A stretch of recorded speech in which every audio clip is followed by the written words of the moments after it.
Good morning, good afternoon, good evening, folks. Michael Zuber, one rental at a time, back with his real estate entrepreneur, Omar. How you doing, buddy? Good. What's up, Michael? What's up, everybody? So if I were to summarize video number one, we're talking about inventories falling in your market of the high desert. We both think it's going to go down further. We're seeing record supply, record demand destruction. All at top level is bad, right? If you're only paid on real estate commission in the high desert, you're going to have a skinny winter. Yeah. But if you're a hybrid investor, there's going to be some amazing opportunities. So we talked about a lot of the bad stuff in video number one. I think there's going to be a lot of, opportunity. I think it's going to unravel slowly.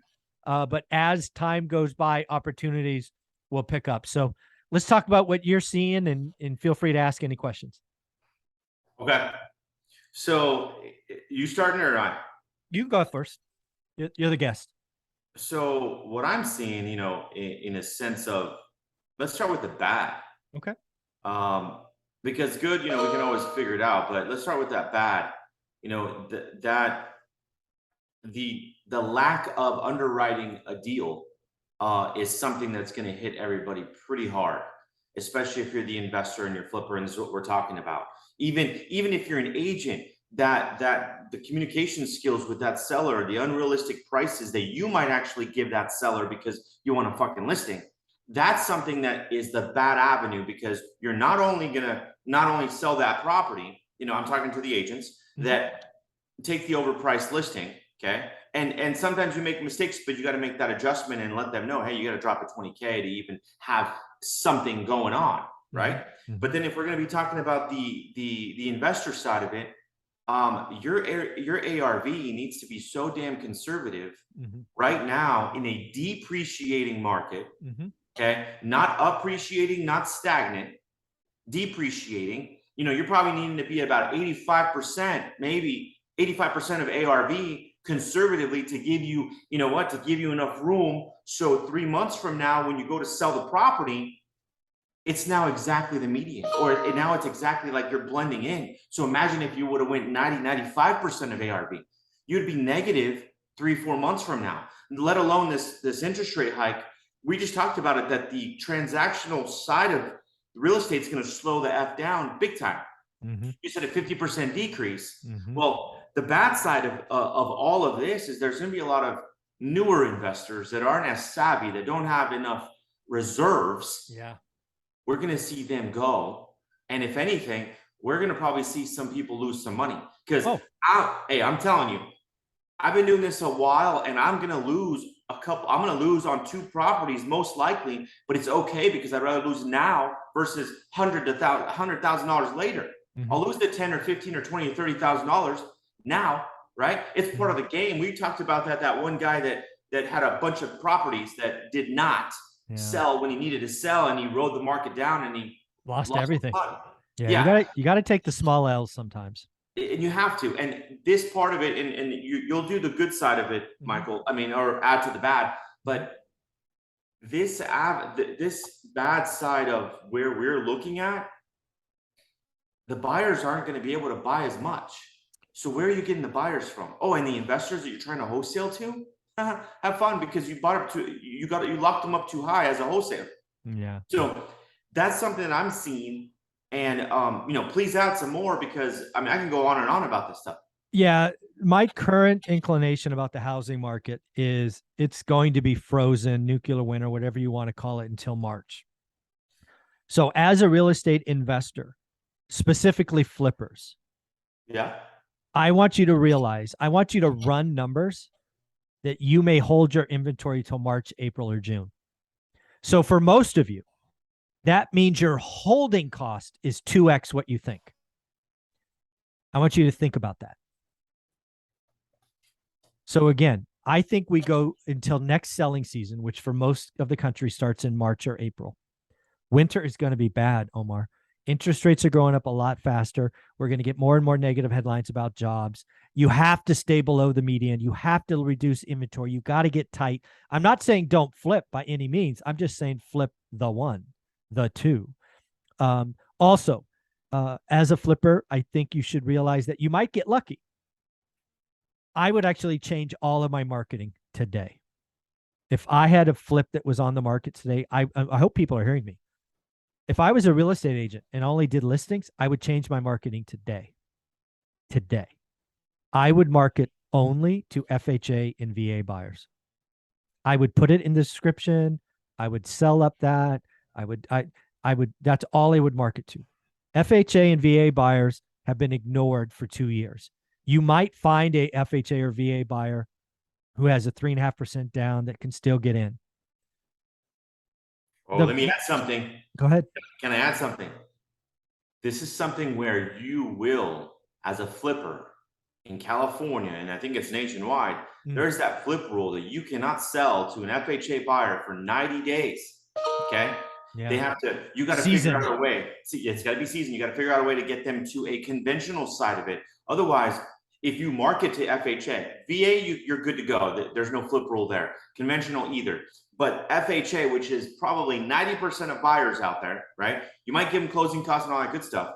But just know, as a flipper, you're going to have a 90-day window before you can sell it to an FHA buyer. Yeah, before you go in contract. Yeah. Before you go in contract, exactly.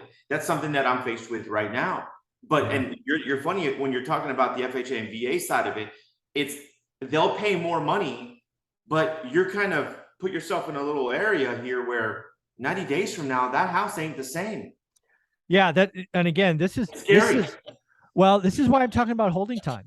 Yep. If I'm not a flipper, right? I did 50 some odd flips when flipping was good. I've stopped that about 9 months ago. I haven't done one, won't do one. If I were to buy a lipstick flip today, Omar, I got to tell you, I would trash it out today, no question, but I wouldn't touch it.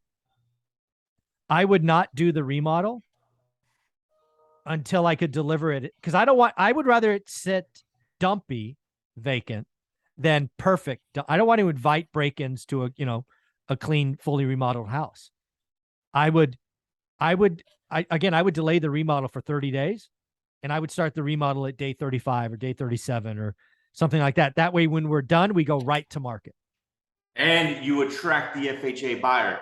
Great. Exactly. Great. You know what? Great idea. And it's funny. It's happened to me by default, not because I was intentional about like, hey, I don't want to touch the freaking flip for 30 days. And then by the time the guys are done, it's 30 days later, right? Mm-hmm. So now we're 60 days of eating up into that 90-day rule. And then you market it on that, what is that, 4-8 on that 9th week. Yeah. That 9th week, and then you're only on the market for a little bit. And then by that time, you're in contract. You accept that FHA buyer. Good call on that, because, and the other thing that I mentioned, that I heard you say, is that you don't want to touch it. You rather have a house that's sitting that's not fixed, mm-hmm. versus a house that's sitting that's super fixed to invite break-ins. Yeah. Crazy, because it's so true. Like I'm not putting in appliances. I'm not putting in air conditioning units. They grow legs.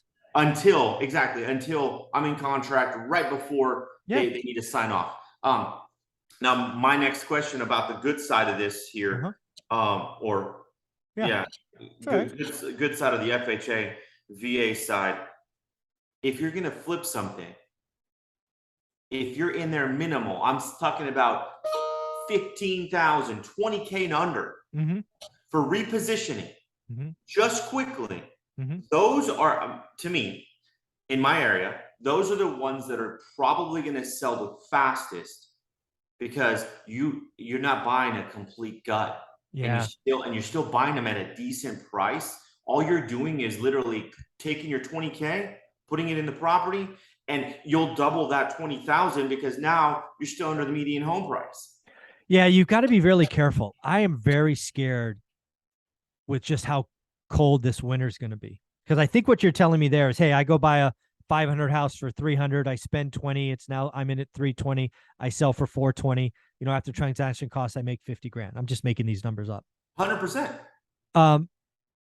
I think what that entails is you're going to be in and out sub 90 days, which means you got to have a conventional buyer. I really do think as rates go up, as recession talks get louder, as unemployment gets higher, we're going to see less and less of those. Not that they're going to go to zero. Right. But less of them. I really do think, my current opinion sitting right here, if you're going to add up October, November, December transactions, I think FHA and VA buyers across the country will be double or triple their historical averages. Oh, that's awesome. So I would plan and build for that. So I don't know, dude. I don't think I would do it. Okay, okay. Now let's talk about this though for a second. Sure. If 90% of these, all of a sudden double and triple on FHA side and VA, right? VA, we know it's going to be fine. But if you have enough room on the spread, you can buy down that rate for that buyer. You can. So that'll qualify them for the conventional loan to sell your property within that 90 days. It can happen. And again, I'm trying to be very careful, right? I'm looking at the big picture. Right. No, and I get that. I get that. And because I need to too. I think you need to, I think right now you're planning, I think you're anticipating too many good things going right. I would plan for everything going wrong. Longer hold time, only FHA buyers. I would do a couple of things that the best flippers are telling me now, and you're in this group. ARV 15%. You gave that to me. Yeah. Another one I'm telling everybody to do is budget 3% closing cost on the exit. So you're 18% lower already. And what did I just tell you earlier? I would double your hold times. I want you to be able to hold until March, worst case. 5 months minimum. Yeah, March. Yeah, March is 5 months away. Think about that. Again, this nuclear winter could be so bad for transactions that nobody sticks their head up till March. Who knows where the market is in March? I do know that it's not a 3% interest rate. Yeah, dude, it might be at 7 or 8. Damn, dude. Like honestly, to hedge that inflation, it could be at 8. It could March. We could see 30-year owner Ox could see 8% in March. I'm not saying we will. I'm just saying could. And you know how absolutely horrific that sounds. I mean, even though it's yeah, even though it's still I do know. Shit. And how much it's going to stop everything? Yeah, exactly. It's absolutely, yeah. This is good, man. This is, bad side of it, somewhat good side of it on the FHA side. What else do we want to add to this, Michael? Well, so again, if you're going to be flipping, again, I would pivot if I was a flipper today, which I'm not, it's just too much work for me, right? I don't mind flipping when it's the best market ever, but stopped 9 months ago. I would be buying properties and flipping to FHA buyers. That's who my target. And then if it went conventional, I got lucky. My whole business model would be FHA flips. That's all I would be doing. 3-month minimum hold time. Exactly. Plan for past that 90-day rule. I would not touch a remodel till like if it was a lipstick, I would touch it for 45 days. I would gut it. I mean, I would trash it out, but I wouldn't do anything for 45 days. Interesting. Yeah. Okay. Yeah. Okay. Yeah, because then just so you know, because you are my entrepreneur, if you wanted, you could try to hotel it the first 45 days, right? You could see somebody wanted to, give you a quick 20 grand, right? Hotel it. I mean, you could, right? Trash it out, throw it up on some site, see if anybody wants to be stupid. And then you start your remodel because your exit's an FHA buyer and you got to wait 90 days. I mean, you could do that. Yeah, and that's what I just wrote down about just getting rid of the property immediately. If nothing moves in the first 3 weeks, then start the remodel. Yeah, exactly. That's not a bad idea at all. Okay. And then the last thing to talk about on the good side is I think you because of your experience network, you're telling everybody your buy box, you're going to add more buy and holds via creative financing than you have done the last 10 years. If you wanted, in the next 18 to 24 months, your rental or cash flow portfolio could double and you will put less money in. You're going to take stuff over subject to, you're going to get seller carries. It's going to be an amazing time to lock in low rates. Because again, you can do some sub 2s at 3%. You can get seller financing at 1, 2, or 3. It happens all the time.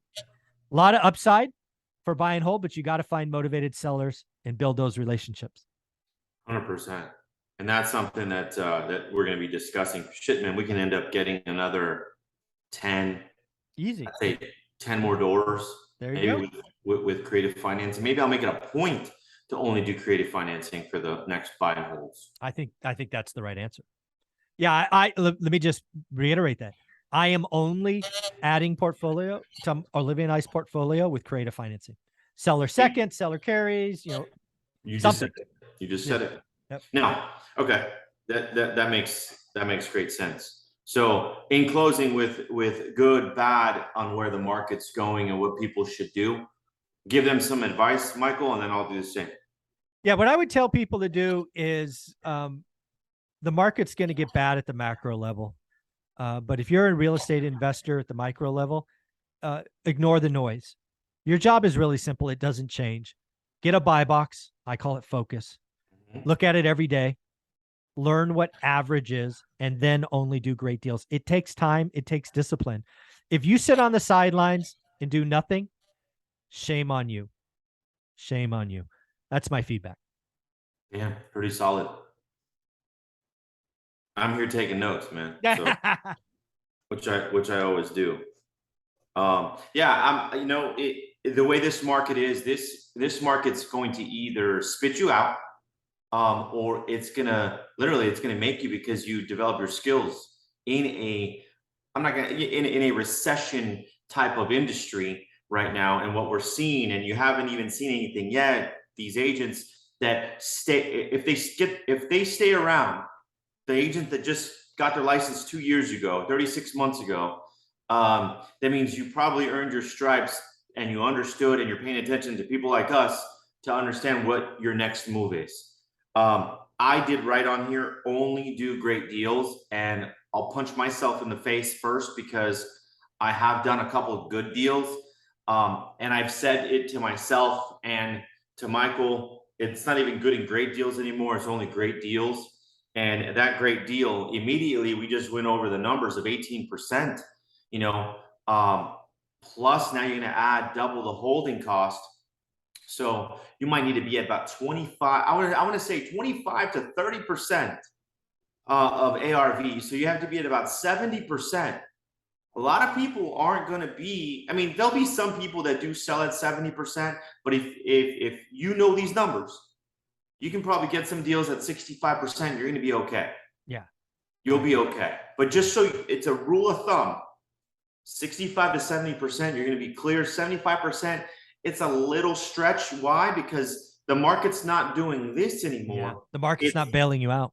No, it's not. It's actually dropping with competition increasing. So just in closing, do the work. Do the work. Do the work. Daily discipline. That's it. Straight up. There you go. Thanks, buddy. You're welcome.